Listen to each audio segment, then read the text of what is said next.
जरा सोचिए, हरियाणा का एक गांव, रात का सन्नाटा, और अचानक एक ऐसी वारदात जिसने पूरे देश को हिला दिया। मनीषा का रेप और मर्डर। लेकिन हेडलाइन से आगे की कहानी बहुत कम लोग जानते हैं, अपराध के पीछे की विज्ञान की सच्चाई। आज हम उसी को समझेंगे। मनीषा का केस सिर्फ दरिंदगी की कहानी नहीं था, यह था सबूतों की जंग। अपराध चाहे कितना भी बड़ा क्यों ना हो, न्याय मिलता है वैज्ञानिक सबूतों से। सवाल है, आखिर जांच टीम इतने डरावने मामले को वैज्ञानिक तरीके से कैसे सुलझाती है? सबसे पहला हथियार, डीएनए टेस्ट। रेप और मर्डर केस में डीएनए एक ऐसा सच है जिसे मिटाना मुश्किल है।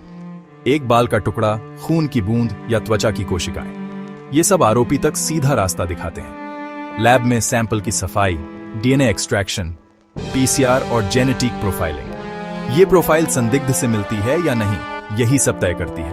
कंप्यूटर पर मिलान और बैकएंड डेटाबेस की जांच होती है। दूसरा हथियार, चोटों का अध्ययन।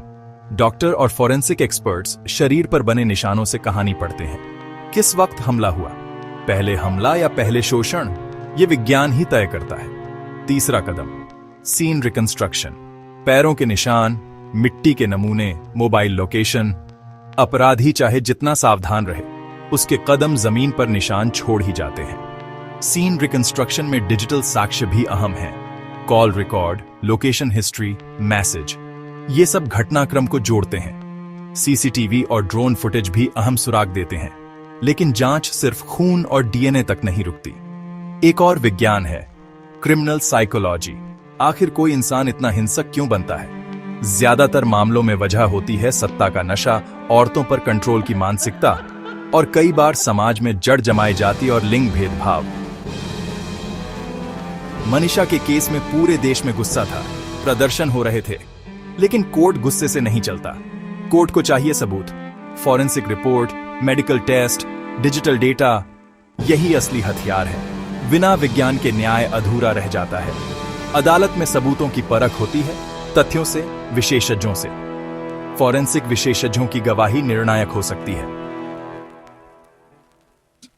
तो जब भी आप ऐसे किसी केस की खबर सुने, याद रखिए, हेडलाइन के पीछे खामोश मेहनत होती है वैज्ञानिकों, डॉक्टरों और जांचकर्ताओं की, जो थक कर भी रुकते नहीं।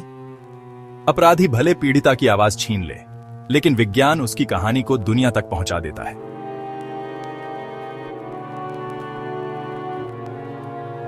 याद रखिए, हेडलाइन के पीछे खामोश मेहनत होती है।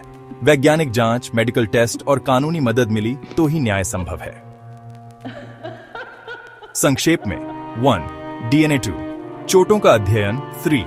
सीन रिकंस्ट्रक्शन और साथ में क्रिमिनल साइकोलॉजी और डिजिटल फोरेंसिक। सॉफ्ट, अपराधी भले पीड़िता की आवाज छीन ले, लेकिन विज्ञान उसकी कहानी को दुनिया तक पहुंचा देता है।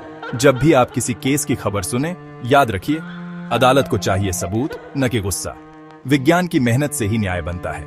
यदि आपको यह वीडियो जानकारीपूर्ण लगा हो तो सब्सक्राइब करें और न्याय के लिए आवाज बने।